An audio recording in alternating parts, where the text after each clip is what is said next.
Let me introduce to you the founder and chief executive officer of the Caspian Policy Center, which has been in Washington now, oh my goodness, going on 5, 6, 7 years. And during that time, it has been punching above its weight. I feel I can say that because I've been there from the beginning.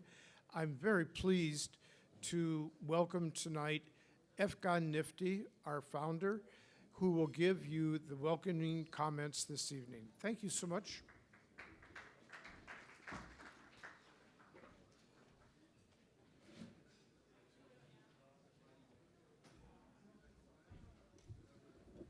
Thank you, Ambassador Hoagland.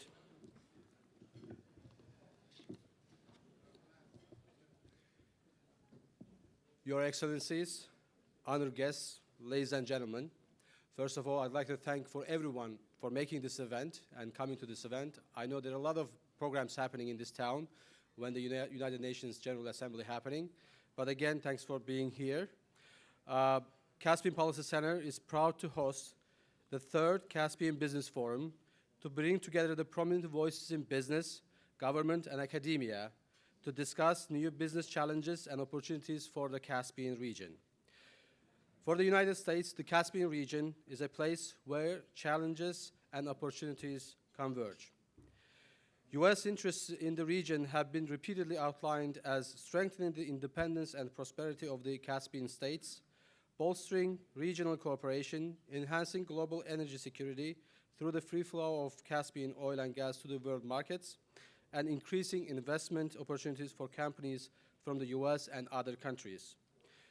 Over the past years, the U.S. has provided over $9 billion in direct assistance in the region to support peace and security, while also leading multilateral banks in contributing over $50 billion in credits, loans, and technical assistance. Additionally, U.S. businesses have also invested over $30 billion in commercial ventures in the region. That being said, there are several challenges that must be overcome by the U.S. in order to realize its economic and security objectives in the region. The consequences of the Russian war against Ukraine have had varying effects on the Caspian region. There are global disturbances caused by the Russian blockade of Ukraine grain exports to international markets, causing shortages and price increases. Despite that, Caspian region is emerging as one of the regions where Europe is looking for alternatives to Russian hydrocarbons and transit routes. Along with many serious geopolitical consequences of the war, the US and the NATO withdrawal from Afghanistan and COVID-19 pandemic have also seen the improvement of the regional integration along the Middle Corridor, a multilateral institutional development linking the containerized rail freight transport networks from China to European Union through the territories and economies of Central Asia, Caucasus, Turkey, and Eastern Europe. The Trans-Caspian Corridor have become a mandatory replacement for the standard routes via Russia and Belarus. The volume of shipments along the Trans-Caspian International Transit Route has tripled in the first months of the 2022. It has the potential to become an alternative land and sea route to the freight route through Russia. This new infrastructure can have a positive impact on trade and economic prosperity within the Caspian region, as well as increase in the connectivity among the countries of the region that is currently considered to have one of the world's lowest mutual trade levels. On the energy side, in particular, Southern Gas Corridor project proceeded despite the regional challenges, and now it's operational. To reduce dependence on Russia, and the EU has begun exploring the possibility of importing more gas from Caspian region through the Trans-Adriatic pipeline that forms the last stretch of the Southern Gas Corridor. The Caspian story is also about renewable energy. As for the renewable energy sources, the Caspian region also possesses great potential. It's one of the highest ranking world for its wind energy potential. Earlier this year, the World Bank and International Finance Corporation showed their readiness to support the development of wind energy in the sea and attract investors to this field. Gulf-based companies with expertise in alternative energy sources have been increasingly involved in South Caucasus by building wind and solar-based power plants. The Caspian region continues to play a significant role in meeting the world's immediate needs for energy and diversification of supply. Outside governments and companies should be looking beyond immediate needs and act in the region's potential to help meet future global energy demands. As pressing as today's energy needs are, future needs will be much greater. Together at the Caspian Policy Center, we look forward to continuing our work with the governments that are represented here and provide honest and objective analysis of the region. In light of our third business forum, I want to express our gratitude to the honored guests, excellencies, embassies, especially to the embassies who've been our partners in this event. You see their logos on the screen. Thank you for your enthusiasm and ability to participate in today's discussions. Let's now proceed to the third Caspian Business Forum. I'll now pass the floor to Ambassador Hoagland, our board member.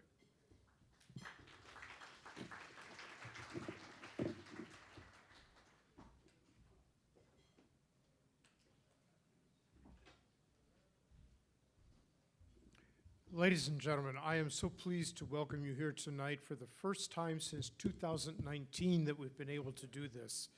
COVID intervened, the pandemic intervened, but the world is slowly slipping back into a new normal. What we're going to do this evening is start with two keynote addresses.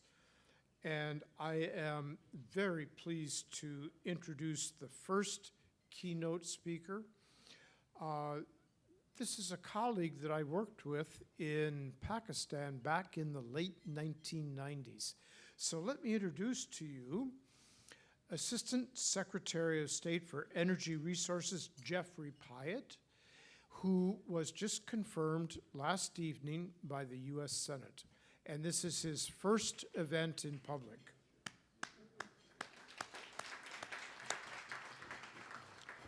Let me give you just a short background about Ambassador Pyatt. Ambassador Pyatt is a career member of the Foreign Service class of career minister, and he was sworn in as U.S. ambassador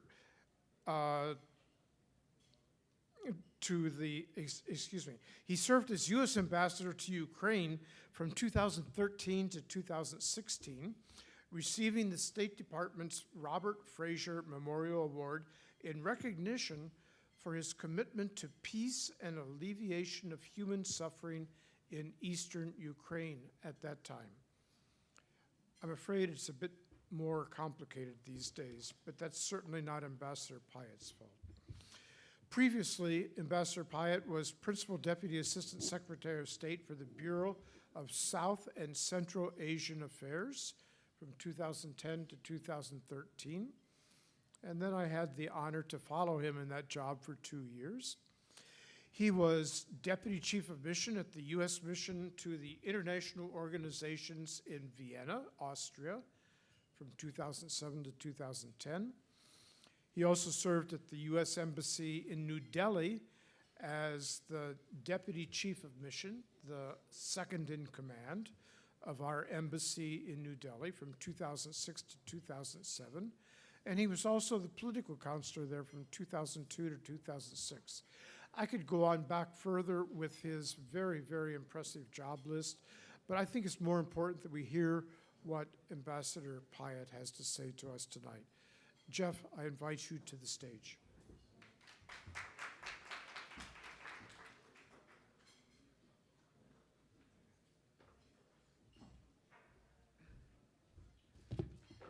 Good evening. Thank you very much, Ambassador Hoagland, for that introduction, and to Ambassador Sakuda and Dr. Nifty, ministers and guests. It's just a huge honor for me to be with you here today to discuss energy resources and infrastructure in the Caspian region. And certainly this discussion on the margins of the UNGA could not be more timely. As Ambassador Hoagland noted, I was sworn in this morning after having been confirmed on Thursday by the Senate, and I'm just a few hours into my new job. So this is one of the very first events that I'm doing. But Caspian energy issues were central to my work when I was the PDAS in the Bureau of South and Central Asian Affairs, and worked closely, I should note, with Ambassador Hoagland. But also more recently, when I was ambassador to Greece, I worked very closely with my Azeri counterpart as we worked to support the regulatory approval and construction of the TAP pipeline. And that project, and indeed the whole Southern Gas Corridor, looks even more important in retrospect as European energy security and the clean energy transition have emerged as two of today's most pressing economic and geopolitical issues. Meanwhile, President Putin's unprovoked war of aggression against Ukraine continues to generate extraordinary costs in the thousands of civilians killed and wounded, in the 13 million Ukrainian citizens forced to leave their homes, and in rising global food and energy prices and supply-demand imbalances, making it harder for people around the world to meet their basic needs. Much of the discussion at this year's UNGA will be about how we can work together to address these pressing humanitarian and economic challenges. But as the pressures of the war continue, we also need to make sure that we work together to meet global energy demand while simultaneously addressing the devastating effects and the costs of climate change and the imperative of the clean energy transition. The Biden administration has consistently demonstrated its commitment to prioritizing climate crisis. This includes passing the most significant legislation in U.S. history to tackle climate change and strengthen energy security, as well as working with counterparts to encourage everyone to do more to meet climate goals. These are serious challenges, but they also offer opportunities to strengthen our partnerships and reap the economic benefits of new technologies and new markets. Energy diversification, as a central component of the clean energy transition, supports both economic and energy security goals. Part of managing this transition effectively is ensuring people have access to reliable energy to keep the lights on and businesses operating. What this means in terms of the mix of technologies and fuels will be different for every country. Some countries will require continued and diminishing use of unabated oil and natural gas as zero-emission and abatement technologies continue to be commercialized. Caspian natural gas is already playing a critical role in ensuring European energy security. And the more that resources in one region can be shared with another, the more all will benefit. For this reason, the United States believes that expanding natural gas as well as electricity interconnections will bring significant benefits to the Caspian region. The United States is engaged in ongoing dialogue with countries that could increase exports to determine the best ways Caspian states can contribute to broader energy security and diversification goals. The Southern Gas Corridor is a powerful example of what can be achieved with political will, coordinated investment, regional cooperation, and technological innovation. In this regard, I'll always remember my 2017 visit to the TAP pipeline when it was under construction in northern Greece, and the fantastic combination of capital, technology, and vision that project represented. Since it came online in 2020, the Southern Gas Corridor has already helped Turkey, Italy, Greece, and now Bulgaria to massively reduce their dependence on a single energy supplier. Its strategic and economic importance will only grow as Europe explores expanding the Southern Gas Corridor's capacity to further diversify suppliers and routes. The Southern Gas Corridor has literally redrawn the energy map of southeastern Europe. and at least in Greece, Azeri gas has played an important role in the government's progress towards reducing reliance on dirty lignite coal power plants, thereby advancing our shared climate goals. Greater regional interconnection also means greater stability for electrical grids, the essential infrastructure of modern homes and economies. To further regional energy security, it will also be important to increase energy efficiency. This is one of the easiest and most effective ways to reduce consumer energy costs, lower emissions, and improve competitiveness. It can also help Caspian countries to meet their domestic needs and free up additional resources for export. Energy efficiency in buildings and power plant operations and reducing methane venting, flaring, and leaking are all important. And of course, it's possible to capture more gas for sale just by reducing the amount that is vented and flared. This benefits both the economy and the environment, in line with the goals of the Global Methane Pledge announced last year at COP26.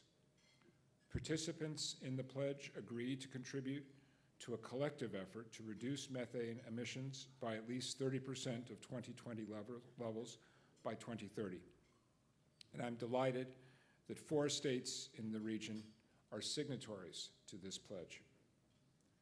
Our shared commitment to combating climate change presents opportunity for innovation as well.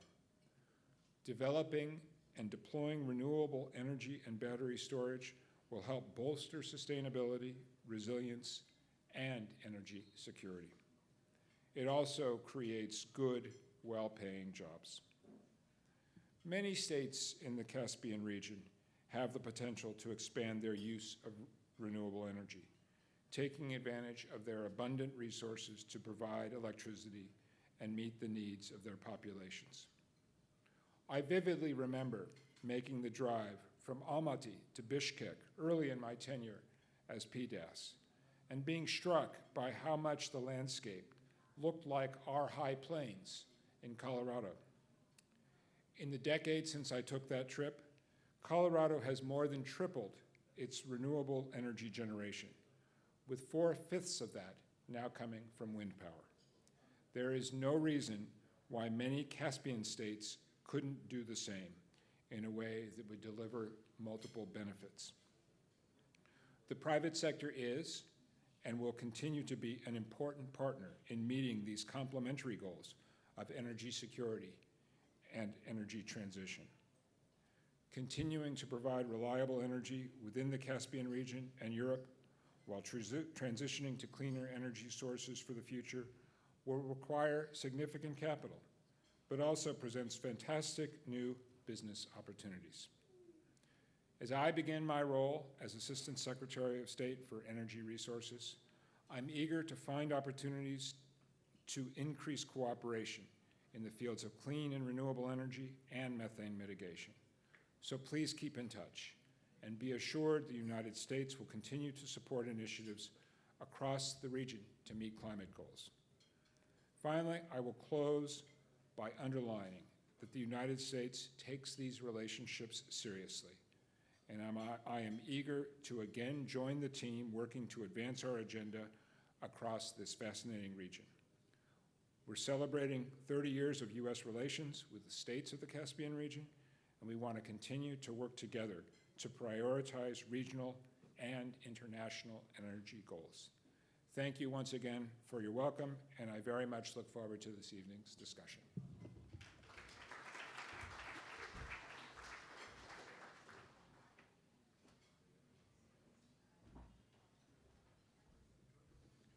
Thank you so much, Ambassador Pyatt. We have a second keynote address that we're looking forward to very, very much, and that will be made by Anjali Kaur, who is the USAID Deputy Assistant Administrator for Asia. Let me give you just a little bit of background about this Assistant Administrator, Deputy Assistant Administrator. She's an international development professional with comprehensive experience at the field, country, and global levels, with evidence-based, integrated global health programs.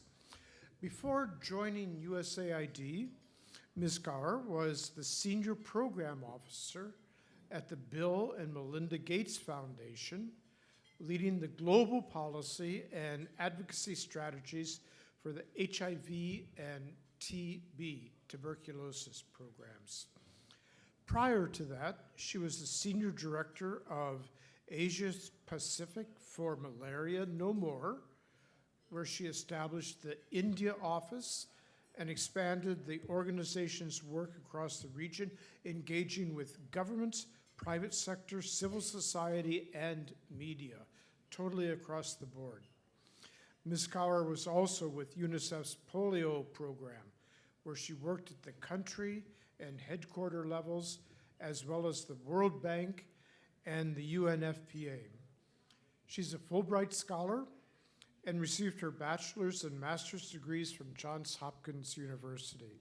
I can't think of anyone better who would give us our also comments tonight. Thank you so much. To you.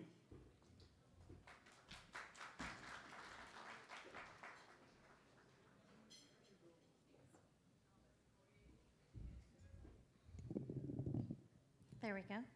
Good evening, everyone.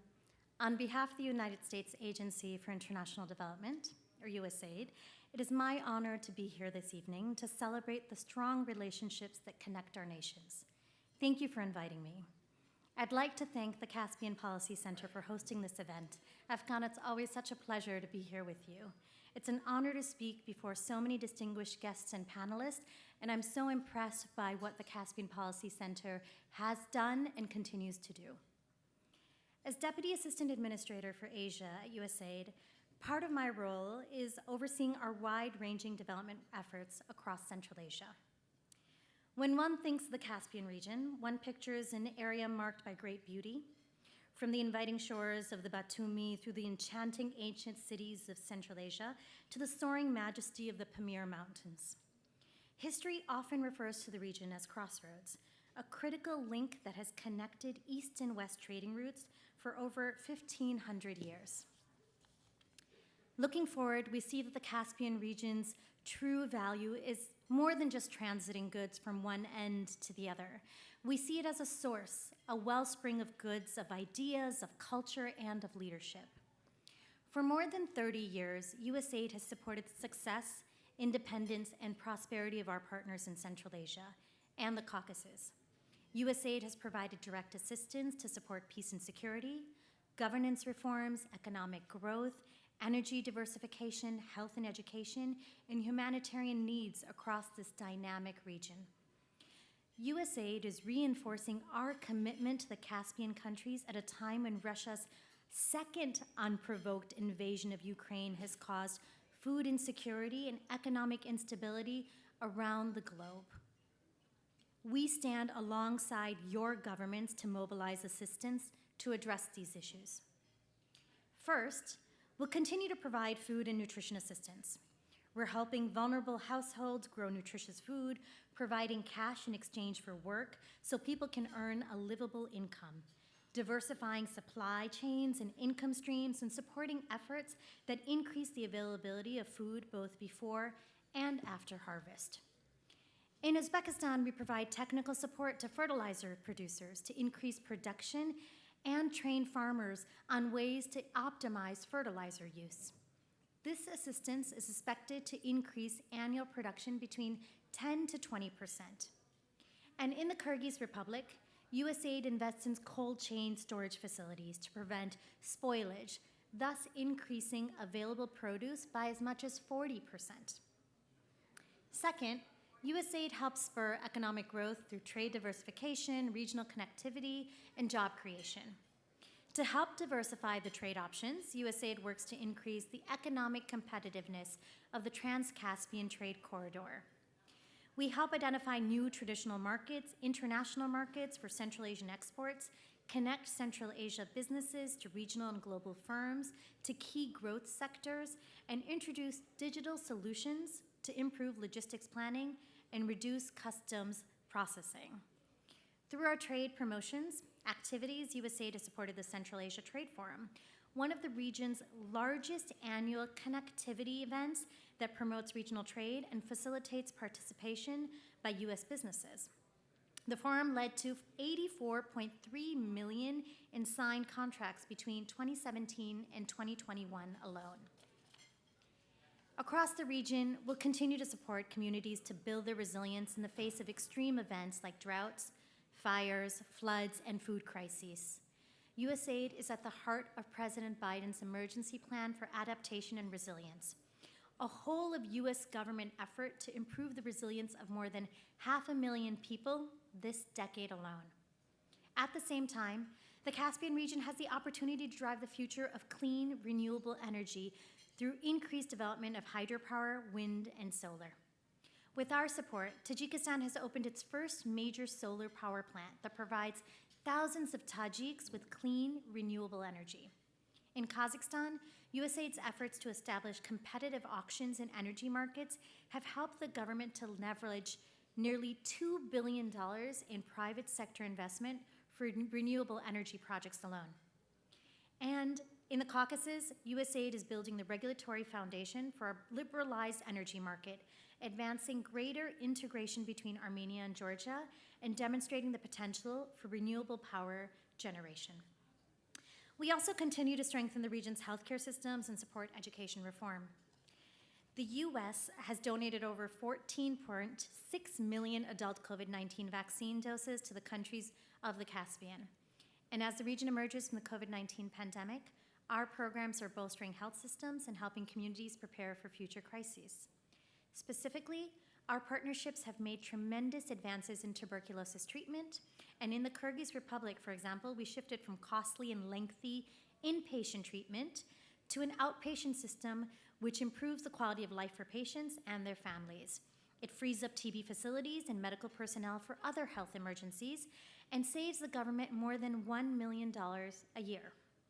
On the education front, we help partner governments implement systematic reforms to improve the quality and accessibility of education. In Uzbekistan, USAID's activities have laid the foundation for improved and modern approaches to English, math, literacy and information, as well as communication technology. And we're thrilled to see USAID-supported inputs being rolled out by the Ministry of Public Education nationwide, this year now totaling 6.5 million children and tens and thousands of teachers. And in Tajikistan, USAID and the Ministry of Education and Science recently signed a monumental agreement that will initiate a flagship education activity designed to improve teaching and learning outcomes in 80% of primary schools across the country. Importantly, to support the sovereignty and stability of the Caspian region, we will continue to strengthen democratic institutions, from strengthening judicial systems and independent media to expanding access to justice and human rights. USAID's partnership in the Caspian region strives to build inclusivity, expand civic participation, and strengthen democratic institutions. In this time of profound change and opportunity, the United States has taken truly meaningful steps to expand our strategic partnership with the Caspian countries. We are proud of the friendships we forged with our Caspian partners, and we know that these diverse countries will grow stronger together by leveraging the extraordinary power of regional connectivity. And we stand firmly committed to supporting you as you chart your independent paths forward and create a more peaceful and prosperous future. Thank you again.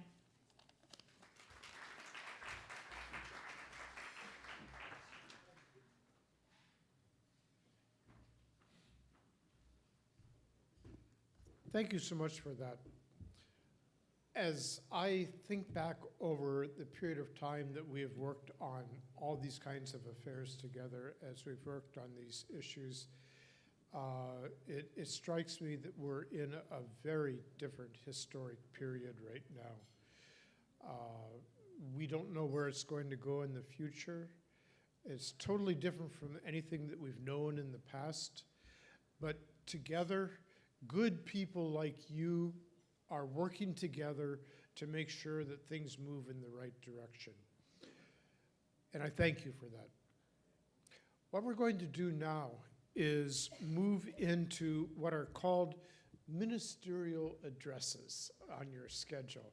What that means is that we would like to have representatives from some of the key regions, key countries of the greater Caspian region give just a few comments this evening. And if I may, I'd like to ask you to keep these quite short because we have a long program this evening. And what we're going to do is go alphabetically through the countries so that no one feels that they have been pushed to the side or anything like that. So if we start alphabetically, we're going to start with, in the greater Caspian region, Azerbaijan. And I would like to introduce to you this evening Ambassador Khazar Ibrahim, Ambassador to the United States from Azerbaijan, a gentleman I have worked with now for many, many months and have the greatest respect for. And I look forward to the short comments that you have to make to us tonight. Thank you, sir.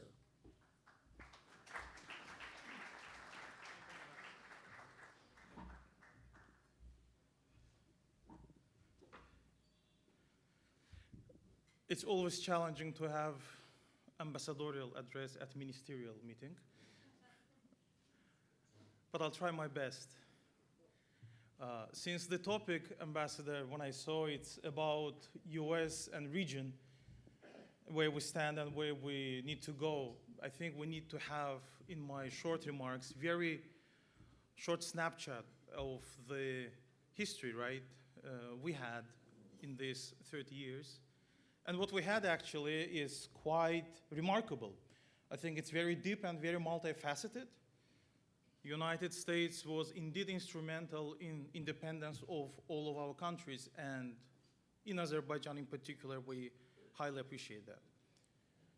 But at the same time, we worked on many areas. We started with energy, and then again, it was critical not only for my country, but also all the countries sitting around many ministerial tables here. We worked very closely on reform issues where US help was, again, very critical. We worked on energy security, which was a little bit further than energy projects per se. And Assistant Secretary Pyatt, when you were in Greece working on TAP, I was in our brotherly Türkiye as ambassador, and we worked very closely on TANAP and TAP together. So we had double of the energy project value in helping the countries you mentioned here, at least for right now. And you know, there is big line right now trying to get the help from the region. We worked very closely on security. And I think here we come to the point when we reciprocated. It was mutual. When the United States was helpful for our independence and sovereignty, on security issues, we provided a lot of assistance, especially after attacks of 9/11, in Afghanistan, Iraq, on counterterrorism, on drug trafficking, in every area. We take it very seriously. Whenever we have help, whenever we have assistance, whenever we have friendship, we do it in a mutual way. But of course, it's good to have good relations. It's great to have good history, but we need to look forward, what we can do. And we're friends here, we need to talk very openly. I appreciate Assistant Secretary Pyatt when you said that United States takes these relations with regional countries very seriously. We do as well. But at the same time, we have to be strategic. We need to know where we're going. If we're not going anywhere, if we don't know what our goals are, that's quite complicated, as one of my professors said, then we're lost.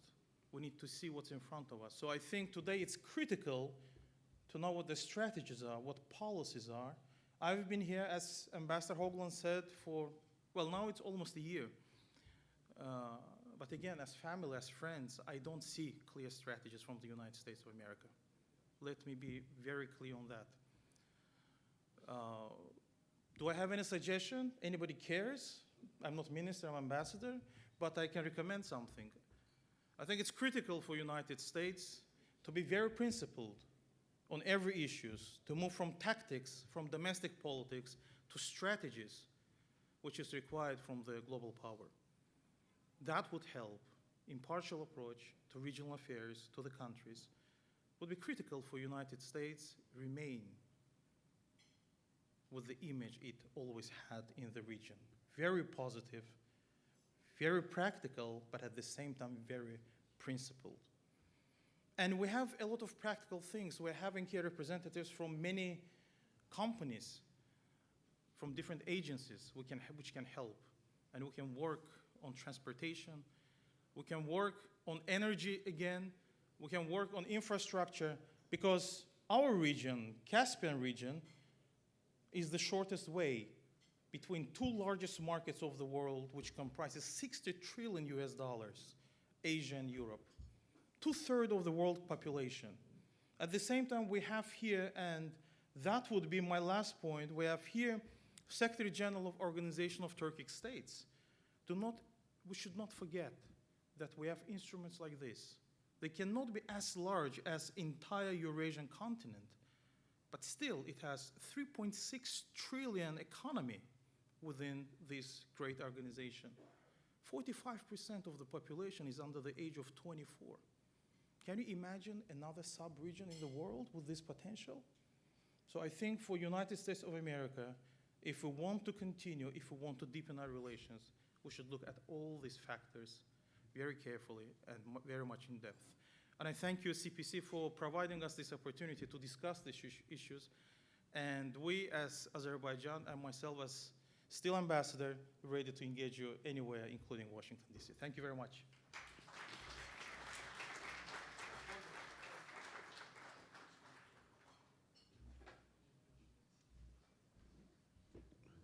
Thank you so much, Ambassador. I can tell you, I know what it is when you have to step in at the last second for someone who has been called to another meeting at a higher level sometimes. And so thank you so much for that. It was very well done, and we much appreciate it. We're going to move alphabetically next to Georgia. First Deputy Minister of Foreign Affairs of Georgia, Lasha Darsalia.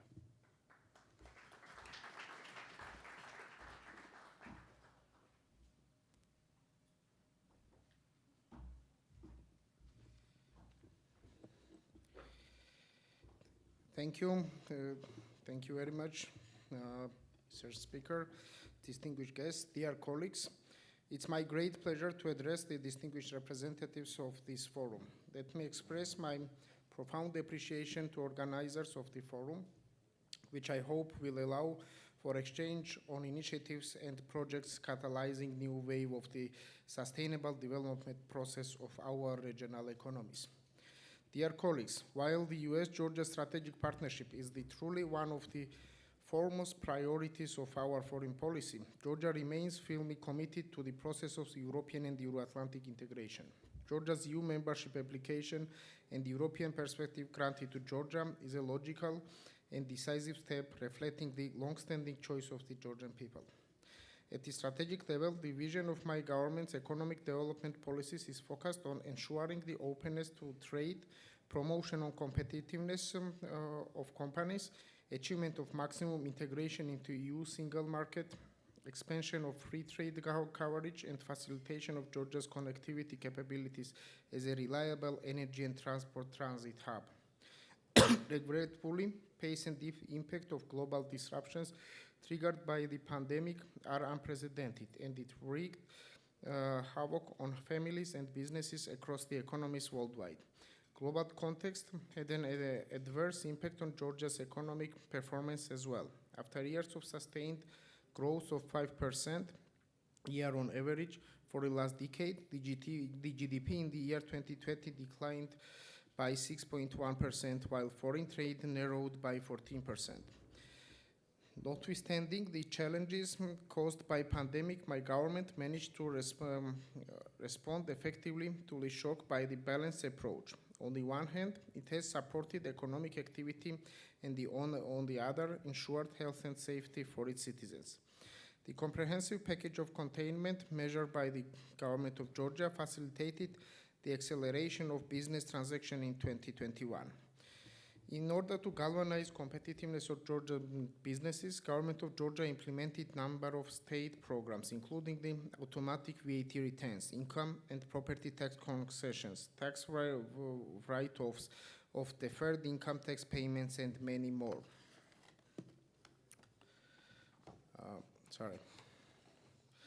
As we were still struggling with the aftermath of the COVID pandemic, Russia launched unprovoked, unjustified, and premeditated full-scale military aggression against Ukraine, which has left thousands of killed and wounded, undermining economy and stability, safety and livelihoods of millions of Ukrainians. Effects of Russia's aggression go beyond Ukraine, instigating global food, energy, and financial crisis, obviously having very negative implications on our region. Fortunately, the existing strong underlying macroeconomic fundamentals and accelerated reforms implemented by the government of Georgia have ensured the resilience and assisted us to withstand the effects of these geopolitical challenges. It is no exaggeration to say that today, Georgia offers one of the most effective, efficient public services, lowest tax rates, and easiest custom administration system in the region. According to the World Bank's Doing Business, Georgia holds 7th position in ease of doing business in the world. At the same time, Index of Economic Freedom 2022, Georgia's economy has 26th first in the index. Georgia is ranked 18th among 45 countries in the Europe region, and its overall score is above the regional and world average. I should note that Georgia has another important advantage. Georgia is the first country in the region which has free trade both with the EU and China and with all the neighboring countries, including Türkiye, which opens up traffic-free access to consumer market with about 2.3 billion population. Moreover, diagonal cumulation among Georgia, the EU, and Türkiye has been in force since 29th April 2021 that enabled products manufactured in Georgia on industrial raw materials imported from our neighboring country to be placed on the EU market within the free trade regime. In close collaboration with the United States, we are deepening regional cooperation on energy and transport security issues based on our common interests and shared vision of global security. We are going to further support expansion of hydrocarbon and the electricity supply chains from the Caspian Sea to the European market, since diversification of energy sources remain as an important issue for the countries of South Caucasus and the EU. Geopolitical context, in particular international sanctions imposed on the Russian Federation due to its full-scale aggression against Ukraine, has further boosted our role as an essential transit logistic hub and facilitated the enhancement of transportation and logistic linkages, making Georgia a crucial link of the Middle Corridor, alternative transport corridor for moving goods through the Caucasus and Black Sea regions. In this respect, Georgia, together with its regional partners, as the fastest, most cost-effective and reliable channel for delivering cargo and hydrocarbon resources across the Eurasian continent. For instance, the Baku-Tbilisi-Kars Railway, which connects Türkiye, Georgia, and Azerbaijan, reduces the shipment period from China to Europe from 35 to 15 days and shortening distance from Europe to Asia by 7,000 kilometers. Taking into account Georgia's commendable potential in renewable energy sources, we aim at becoming a leader in green energy production. Georgia has substantial capacity for power generation from renewable energy sources to supply not only internal market but also neighboring countries. Only 20% of the hydro potential is utilized, for information. I should note that we make a special emphasis on bringing the US businesses here to Georgia and doing everything possible to make them feel secure in our improved business environment. There are a number of successful American companies operating in Georgia, such as Multimodal Terminal in Batumi Seaport for resetting mineral fertilizers from Central Asian countries, and the new Pace Terminal in Poti Seaport intended to serve large vessels, but we believe there is still an untapped potential and ample opportunities for investment and trade between our countries. To this end, given favorable conditions offered by Georgia, I strongly believe American companies will find suitable partners and many investment opportunities in my country. In this context, I would invite you to visit Georgia, explore business opportunities, and expand your business activities in Georgia. Thank you very much.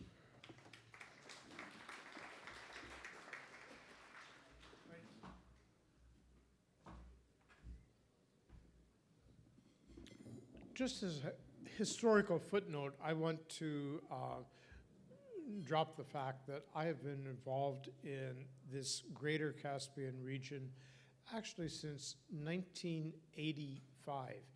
That's before some of you were born, I understand. But I was involved in Afghanistan affairs at that time, and it was a very difficult period. You know what history shows us? There are always difficult periods, and we're now in another difficult period. But I'm so grateful that we have our diplomats here tonight who know how to traverse these diplomatic difficult periods. So I would like to introduce to you next the Deputy Minister of Foreign Affairs of Kazakhstan, where I was once ambassador, Adil Tursunov, and we would love to hear your comments, sir. Thank you.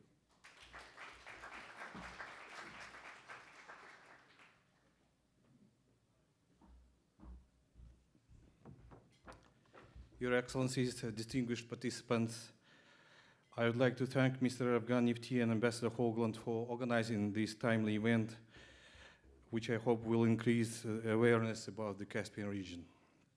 We in Kazakhstan are thankful to Ambassador Hoagland for his selfless efforts in his official capacity to elevate the bilateral relationship to the next level. Ladies and gentlemen, 4 years have passed since the historic moment when the presidents of Kazakhstan, Azerbaijan, Iran, Russia, and Turkmenistan signed the Convention on the Legal Status of the Caspian Sea in 2018 in Aktau city of Kazakhstan. During this period of time, the world has undergone dramatic changes.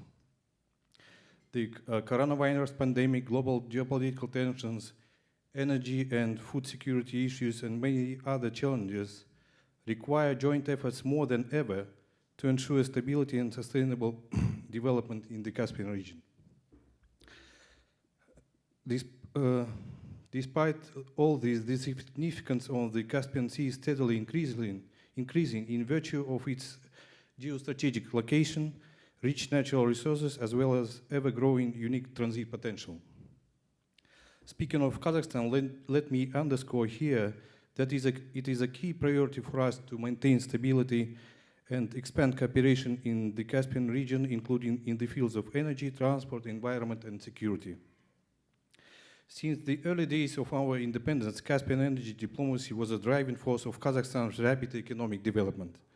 At the same time, it paved the way for broad economic cooperation of Kazakhstan with the United States, starting from the Tengiz field and landmark deals with Chevron and ExxonMobil to remarkable achievements in investments and enhanced strategic partnership in the 21st century. We see multiple opportunities for practical engagement across a number of key foreign policy priorities of the current US administration, be it countering terrorism or other security challenges, tackling the climate emergency, promoting women's economic empowerment, and many more. Nowadays, our government is developing the Caspian port of Aktau as a container hub on the basis of the Aktau Seaport Free Economic Zone. We believe that it will significantly contribute to advancing the Trans-Caspian international transit route, which connects Kazakhstan, Azerbaijan, Georgia, and further to Türkiye. Here, I would like to add one more important fact. Experts have calculated that today Kazakhstan accounts for 70% of land transit traffic from China to Europe and vice versa. In other words, thanks to its size, central location, and economic performance, Kazakhstan is a crucial bridge of trans-Eurasian connectivity. That's why over the past years, Kazakhstan has invested about 30 billion US in infrastructure development. Dear friends, being for 3 decades a prominent advocate of regional economic integration, Kazakhstan is committed to building an atmosphere of cooperation and not confrontation in the Caspian region with its proximate neighbors and well beyond its borders. In our view, regional countries possess all essential instruments to ensure peace, security, and sustainable growth. The Aktau Summit has demonstrated to the entire world community that the Caspian countries are capable of resolving the most comprehensive issues in a peaceful manner exclusively in the spirit of good neighborhood and friendship. In this regard, let me express our sincere hope that by joining collective efforts against the emerging challenges and enhancing mutual engagement, we will be able to deliver tangible results for our people and nations. Thank you very much.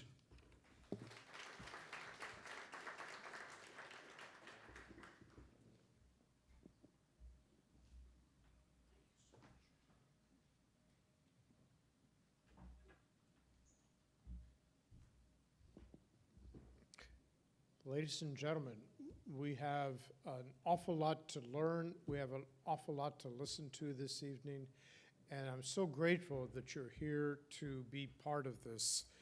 We're going to go next to the Deputy Minister of Foreign Affairs of Türkiye. And this is Mr. Sedat Önal. Sir, it's to you. Thank you.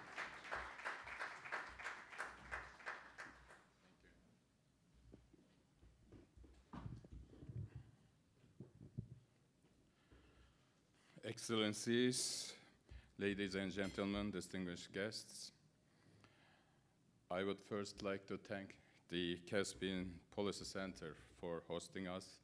I am participating their events for the first time. As transformative developments are happening in the Caspian, in the Caucasus and around us, it seems very timely for us to discuss increased risks as well as opportunities in the Caucasus and Central Asia.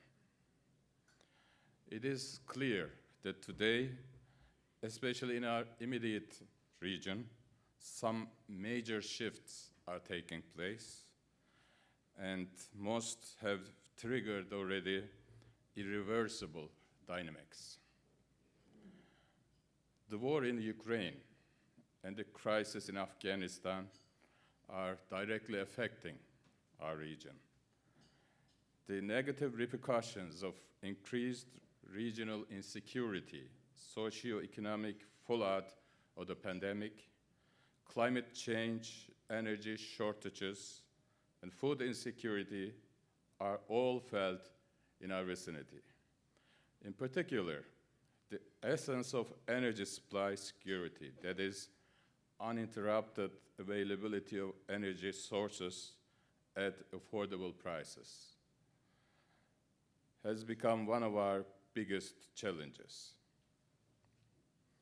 With the outbreak of COVID and the impact of war and conflict, the strategic importance of uninterrupted connectivity has also become much clearer.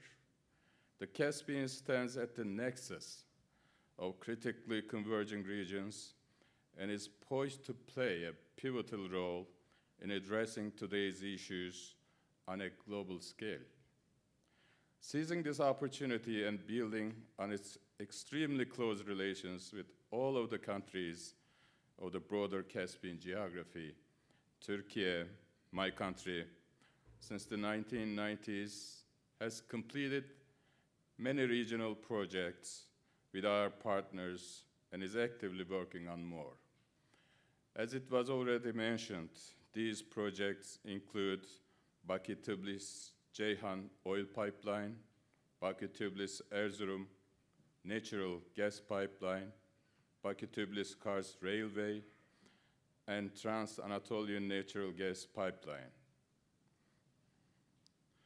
But we think we cannot be complacent. Even closer cooperation among all actors is clearly needed in the Caspian Basin, especially with regard to energy. With its vast resources, Caspian oil and gas producers can play an essential role in energy diversification efforts, contributing both to energy supply and demand security. We already established several necessary elements for robust regional integration. For one, we have reshaped the Organization of Turkic States into an international organization as a result of the Istanbul summit last year.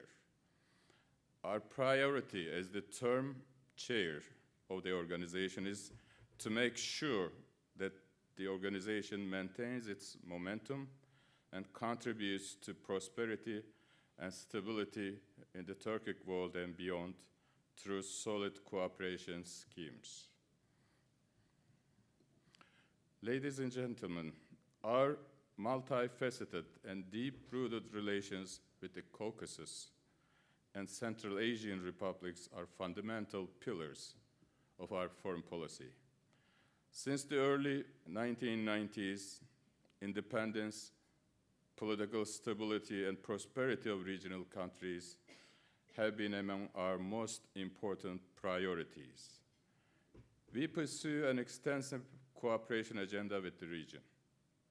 We are active in almost all topics, from frequent contacts at the highest levels to extensive trade and investments, from transport to defense industry, as well as, of course, cooperation on energy matters and the environment, not to mention wide-ranging cultural interactions and cooperation in education.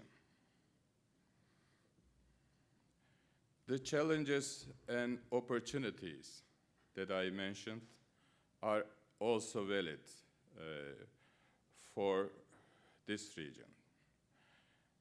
In the wake of recent developments, a new geopolitical landscape has emerged. We all stand to benefit from an inclusive, just, peaceful, and sustainable vision for this region. Turkey has expressed its willingness to achieve normalization across the Caucasus region. We are committed to achieving this goal and are ready to take bold steps. And we call upon all countries to seize this window of opportunity and move to shape a new regional paradigm, one that is based on peaceful coexistence and good neighborly relations. For 3 decades now, we have talked about political stability, energy, trade, and connectivity in the broader Caspian region. We believe that it is high time now to take bolder steps for the benefit of all the actors in the region. The future waits to be shaped. We should seize the moment and take charge. Thank you.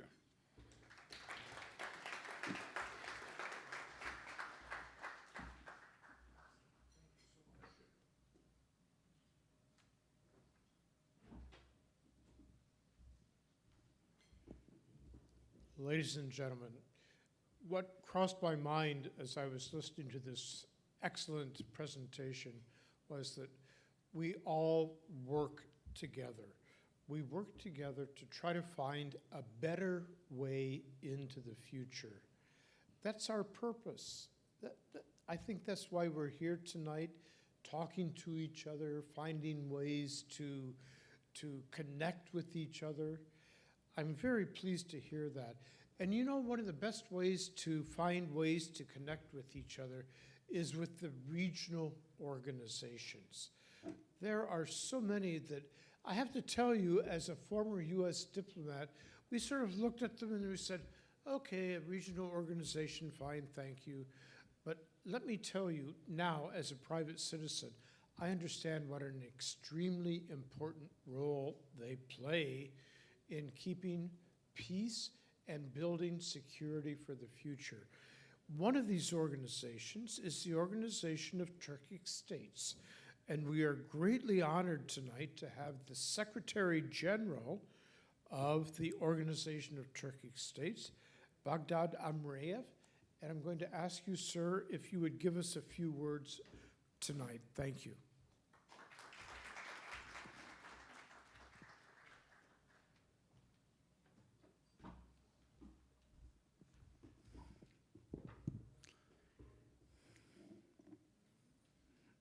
Dear Mr.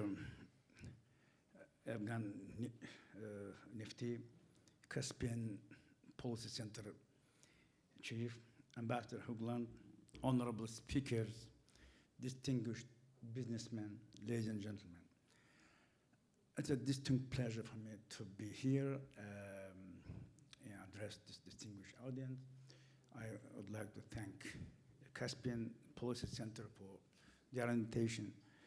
I was invited last year, but I was not able to attend. This is a great pleasure for me today. I don't know what is easier to talk on behalf of a state or on behalf of an international organization. Our countries, our states, our member states have already voiced their visions on what is happening in our greater Caspian region.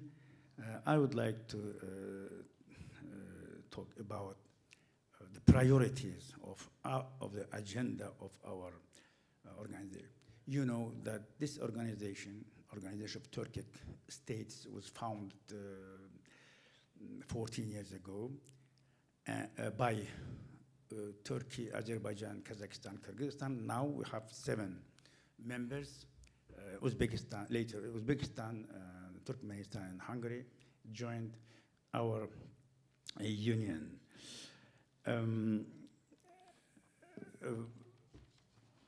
All of our member states are deeply involved in the regional and international bodies and integration processes. At the same time, the main goal of our organization is deeper integration among our member states. The Turkic world is a unique world, and relations, historical relations and cultural ties between our states are very, very close and beyond any political interests. Over the last several years, the Organization of Turkic States had begun to widen and deepen its cooperation work across a range of fields. Relying on the political will of our member states, the organization now represents an increasingly efficient platform for collaboration that promises to generate greater mutual support and solidarity in line with the needs of its members. From this point of view, last summit of our states, of our organization that took place in Istanbul last year was an historical turning point. As His Excellency Ambassador Sedat Önal mentioned, it was the reshaping of organization was renamed Turkic Council, renamed Organization of Turkic States, and also our leaders set the goals of the organization's next 20 years with a long-term strategy called the Turkic World Vision 2040. The activity of our organization covers all spheres of cooperation, starting from politics, economy, security, and culture, of course, and education, youth policy, sports, and diasporas. Everything is existed in the bilateral relations between our member states, are also in the agenda of our organization. Since we are here today with business community, I would like to talk about our economic priorities. Our efforts in the economic field are mainly devoted to ensuring trade facilitation in the OTC region, increasing trade turnover among our countries. For this purpose, now we are finalizing a new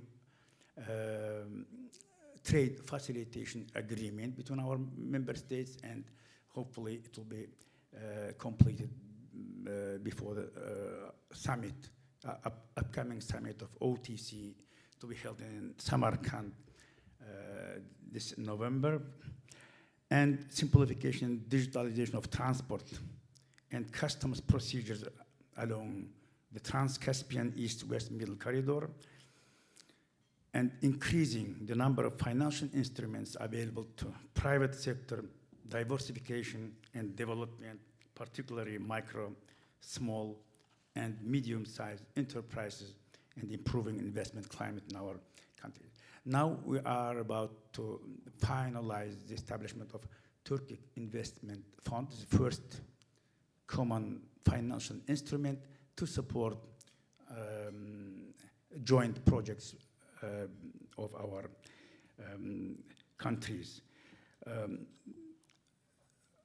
And cooperation in the transportation sector within the OTS region has also developed in recent years. Member states have worked jointly on the realization of different transportation projects, especially the Trans-Caspian International Transportation Corridor, known as the Middle Corridor. The efforts of the members to develop the Middle Corridor have begun to yield significant results. And in 2021, the volume of freight transportation via this route increased by 101%. So more than 100. There are also promising prospects for the development of transportation relations within the OTS, as recent global and regional geopolitical processes such as the Russia-Ukraine war and US-China rivalry in the Indo-Pacific region will increase the importance of the Middle Corridor, which would become the main overland transportation route in Eurasia. Cooperation in the energy sector is also very important, and among our members and observer states, three major oil and gas producers, and now we are considering new projects in this regard. There are a lot of things to talk about in this regard, so I hope that in our future work together we can discuss these topics in detail. Again, I would like to thank you for organizing this very important event, and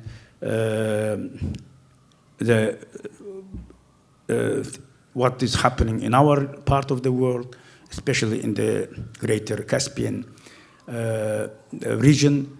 In my opinion, as my brother Ambassador Hazar Ibrahim, it is very important for the West and the United States as well, because many challenges can be met and addressed together between our Turkic world and the West, especially the United States of America. Thank you very much.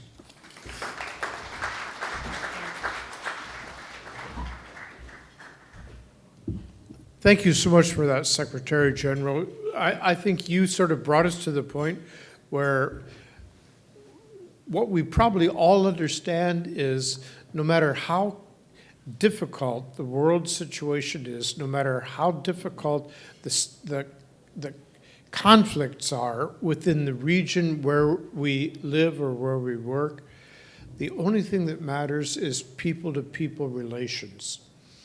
And that's what diplomacy is about. In the end, that's the only thing that matters. If you can understand your colleague on the other side of the fence, then you can get something done.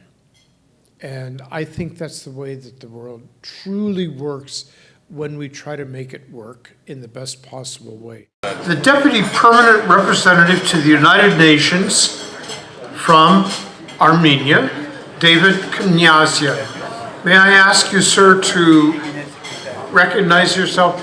Could I please ask you to stand? Thank you so very much.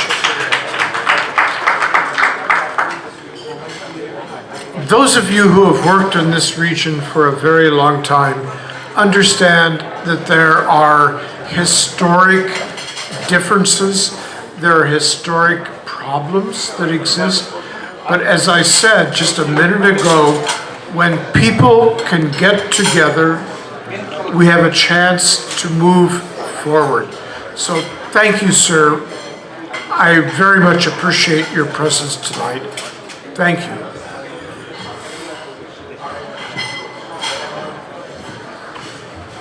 A short break. I think they will serve the main course if we're lucky.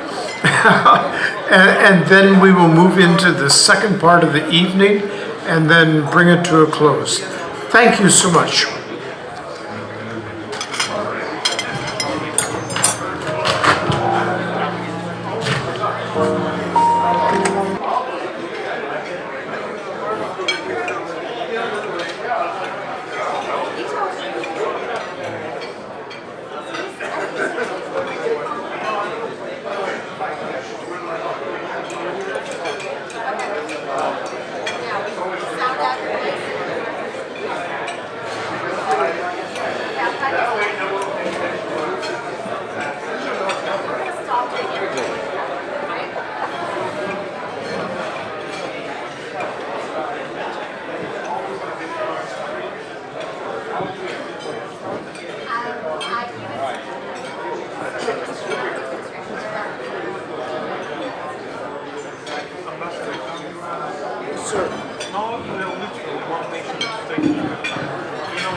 Good evening.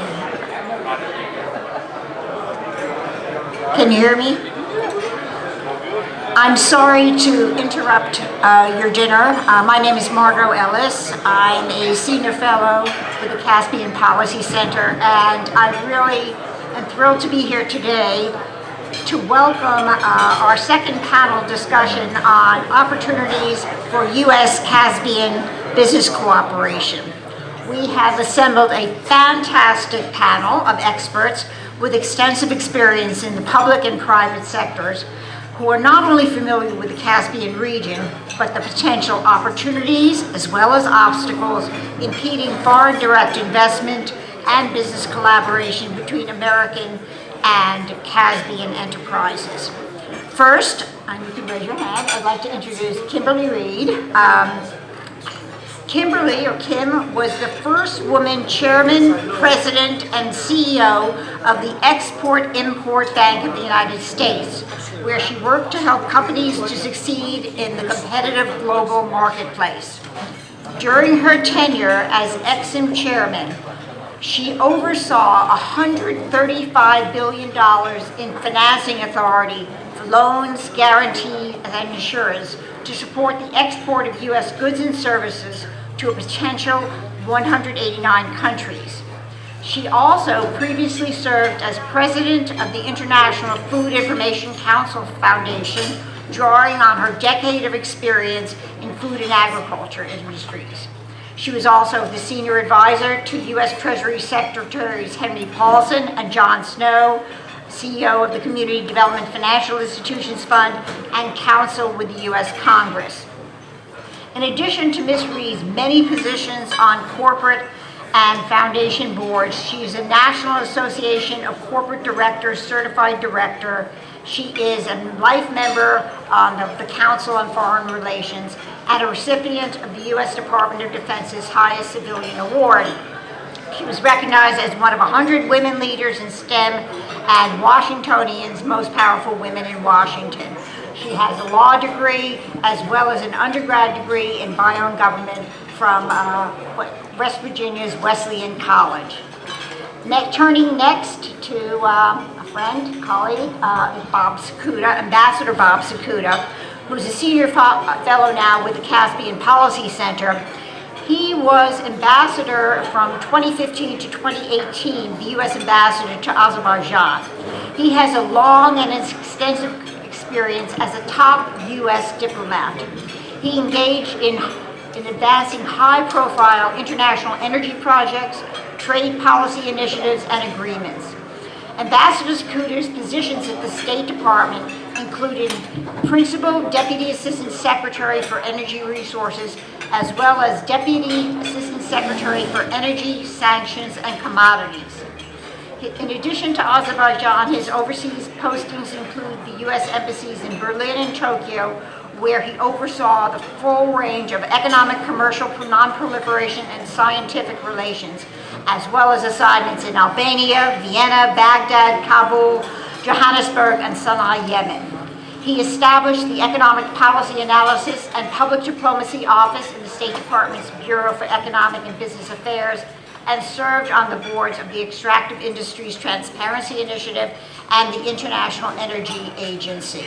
He has myriad awards from the State Department, including the Career Achievement Award. A graduate of Georgetown University School of Foreign Affairs, the Thunderbird School, as well as the National War College. Thanks for being here, Bob. We have our second Bob, Bob Scher, Head of International Affairs at BP America. Bob Scher is the head, in this position, he tracks and analyzes U.S. foreign policy as it affects BP's businesses around the world. He has close to 25 years of experience in senior global affairs and national security roles, both at the U.S. Department of Defense and the U.S. State Department. His last role at the Department of Defense from 2014 to 2017 was as Assistant Secretary of Defense for Strategy, Plans, and Capabilities, where he directly advised the U.S. Secretary of Defense on a wide range of global defense, security, strategy, and budgeting matters. Prior to becoming Assistant Secretary, he had held a series of progressively more senior roles at the Department of Defense and State focused on defense strategy and Asian foreign policy, including as Deputy Assistant Secretary of Defense, DASD, for South and Southeast Asia, DASD for plans, as well as he served in the Policy Planning Office at the State Department. In the private sector, he was a consultant with Booz Allen Hamilton. He proudly holds his undergraduate degree from Swarthmore College, and he got his master's degree in international affairs from Columbia University's School of International and Public Affairs. And finally, rounding out our panel, we have Samir Kirimli, advisor to the president of SOCAR, the state oil company of the Azerbaijan Republic. So before each of our panelists has an opportunity to begin our discussion, and then we will turn it over to the audience to ask questions, I just wanted to make a few introductory remarks and observations. The war in Ukraine marks the end of the post-Cold War era and is, I'd say, the most consequential event in the region since the breakup of the former Soviet Union. The geopolitical ramifications are just beginning to unfold, and some of these were discussed in the first panel discussion. Decoupling from major trade partners is occurring, and new alliances are emerging. Traditional trade routes from Asia to Europe transect Russia, but now the appeal of alternative routes through the Caspian Black Sea is increasing. And with that, new opportunities in the energy, trade, and logistics sectors. So given the vast energy resources available in the Caspian region, perhaps we should start with some of our panelists with deep experience in the sector. So I'll first turn to Bob Schur and then to Samir before we continue our discussion. Thank you. I was totally unprepared to go first, but fortunately I figured out the on and off switch of the microphone, so we're all set. Especially because usually I go last at these and everyone's already said everything important about the Southern Gas Corridor and all those other pieces, so I'm worried I've lost my bet with Efcon on the over-under of how many times the Southern Gas Corridor would be spoken of today. So the money goes to you. Look, there are lots of things to talk about. And I think, first of all, the excitement that we all have that we can do this in public with everybody in person is really a tremendous piece. So thank you, Efcon, and thanks to the CPC for sticking with it, sticking with Zoom meetings that we all have sat on and been in, and working through to get to this place where we can all come together in New York once again. The topic, if you will, based on the agenda, was opportunities for business cooperation. And I'm here to say that there are, in fact, a lot of them. Now, BP is usually here in part because we've been doing this for a long time in the Caspian region. And I'm proud of that. I'm proud of the partnership. I'm proud of the commitment that we have shown with our partners, SOCAR first among all, and the government of Azerbaijan and the government of many countries throughout this region. And I think it's an important thing to note that commitment for a long term is an important piece. But I also don't want anybody to think that you have to have been in for 30 years in the Caspian to see the opportunities. And that, I think, is an important piece to all this.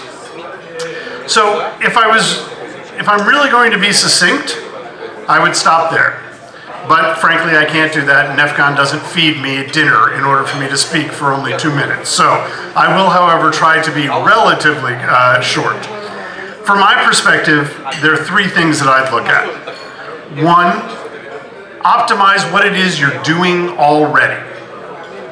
2, use those current activities of what you're doing, either in the region or outside of the region, and pivot to new opportunities from that base of support. And then 3, realize that much of what made you successful in the ongoing operations and opportunities will be key for your business opportunities in the future. And let me just say as a little bonus point, I was always told 3 are the right number, but I couldn't keep it to 3. If you aren't in the region or only in the region for a little while, as I said, you can be more successful in the future. And the future of the region is bright and will continue to be bright.